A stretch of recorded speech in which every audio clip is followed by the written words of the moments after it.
Je crois qu'on a tenu les délais, Robert et Sandra, mais s'il y a le temps d'étendre un tout petit peu pour quelques questions, en incluant bien sûr Monsieur Dingal là, qui n'a pas eu de question, mais si sur l'aspect hydraulique ou sur l'aspect transport de Thierry de Margerie, n'hésitez pas à reposer des questions.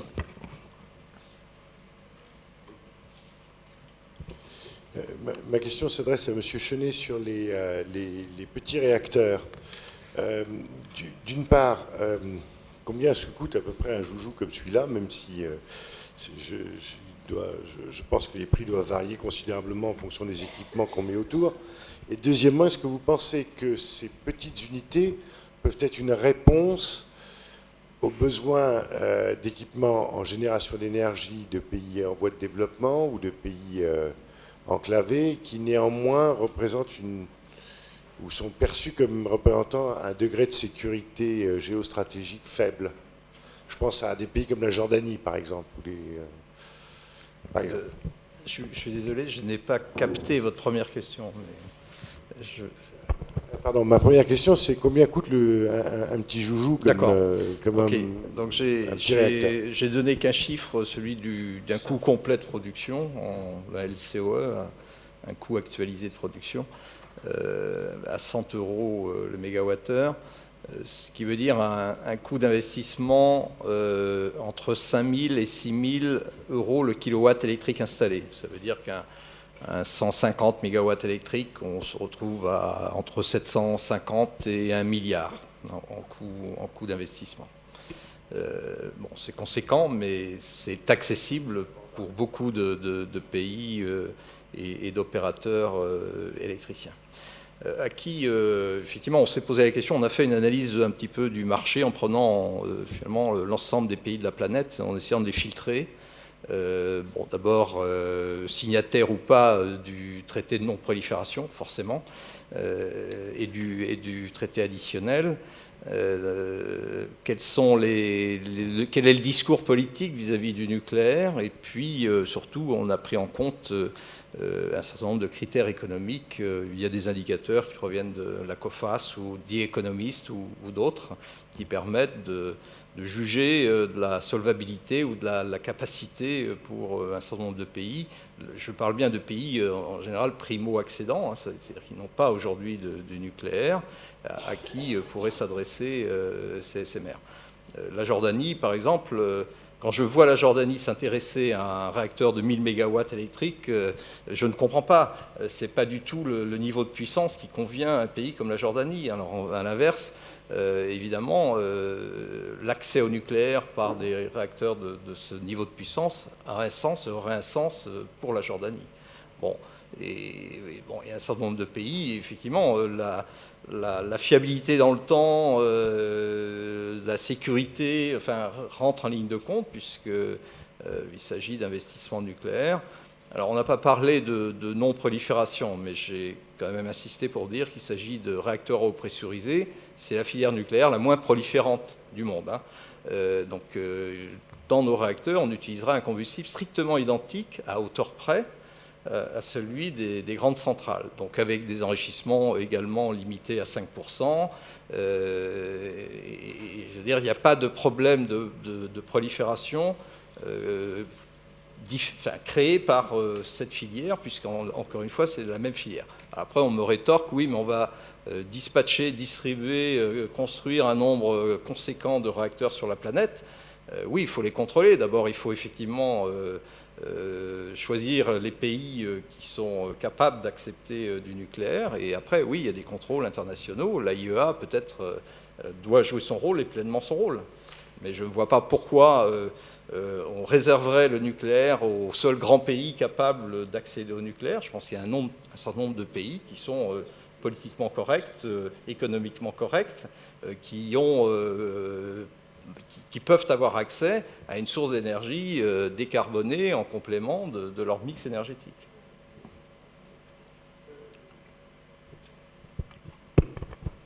Une question. Le concept des barges russes Au fond, ça voudrait dire que ce sont des sociétés étrangères qui sont propriétaires de ces choses et qui fournissent de l'électricité. Pas forcément. Effectivement, ce schéma contractuel est proposé par les Russes. D'ailleurs, il est proposé à la Turquie actuellement. C'est-à-dire et pour des gros réacteurs.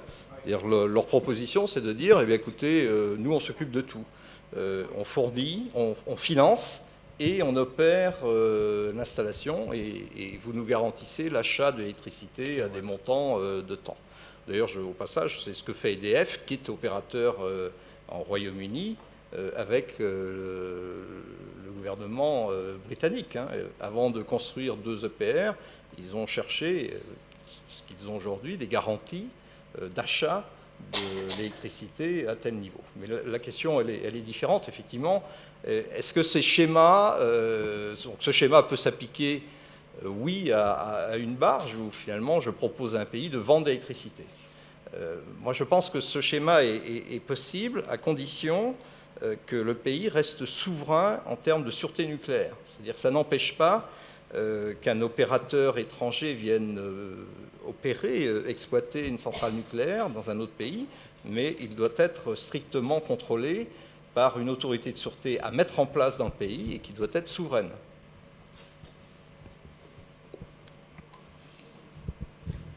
Ok. J'avais une question pour Monsieur Lacombe. D'abord, un petit commentaire. J'ai vu que, bon, en tout cas, elle a fait un développement plutôt très détaillé. Mais je pense qu'il y a quelques assertions sur lesquelles je n'étais pas d'accord, notamment, par exemple, le train qui serait moins, comment dit-on, je dirais, devenant maintenant un moyen de transport moins prisé aujourd'hui.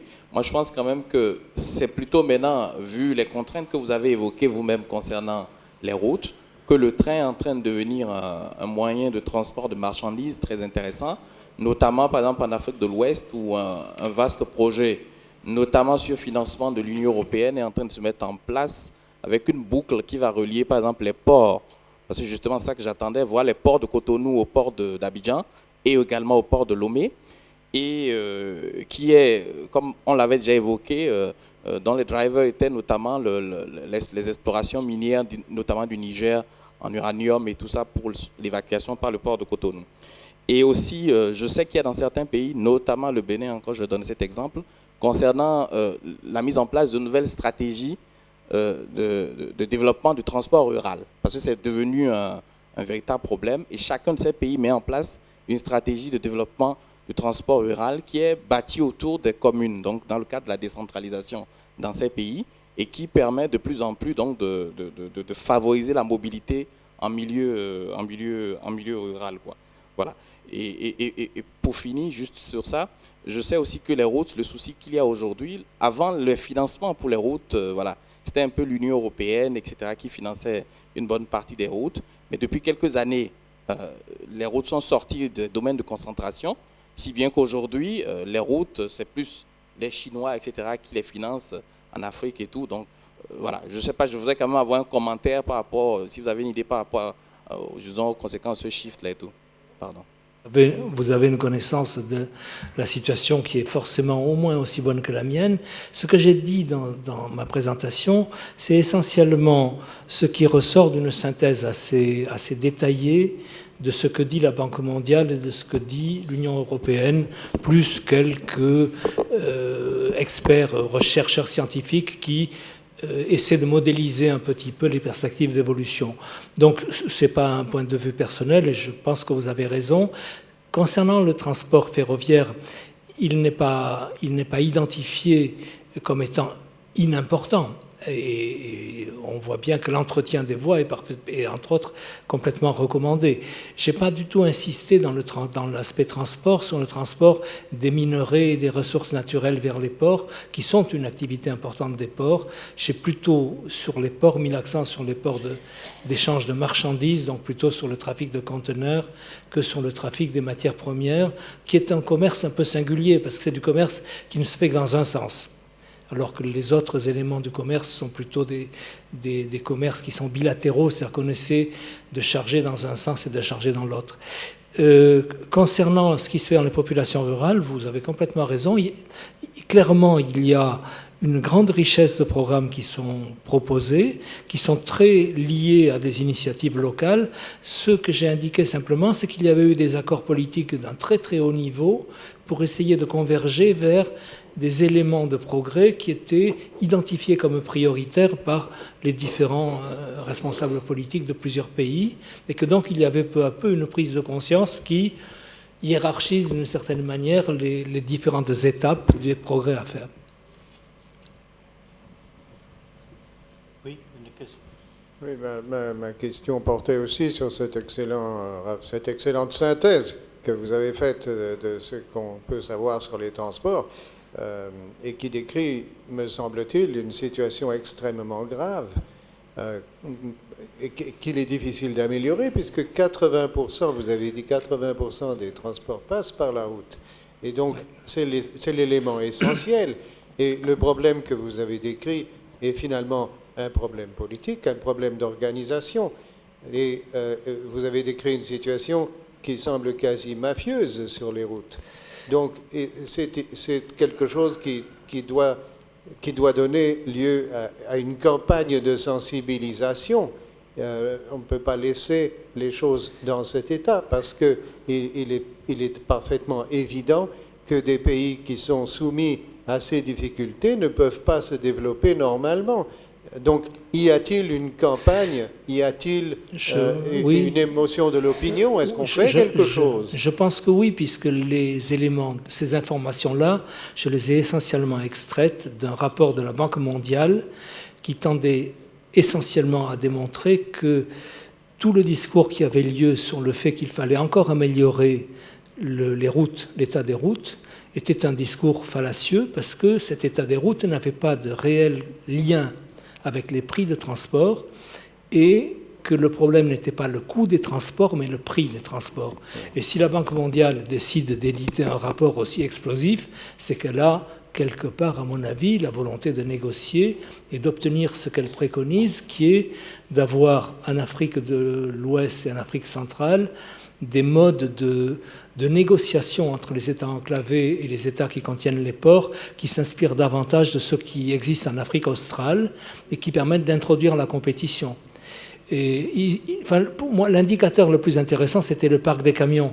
Cette histoire du tour de rôle dans l'utilisation des flottes de camions conduit à avoir des parcs de vieux camions 5 fois trop, 5 fois plus peuplés. Ce qui montre qu'il y a bien une organisation économiquement contestable. Mais là, visiblement, la Banque mondiale, si elle l'identifie, c'est certainement pour avoir un moyen de négocier ses interventions en contrepartie d'une remise à plat des systèmes réglementaires. Eh bien, est-ce que nous ne devons pas, justement, parmi les conclusions, j'imagine que ça devrait être une de nos conclusions pour renforcer leurs efforts. Hein. Oui, bien sûr. Non, mais je dis, il faut le faire.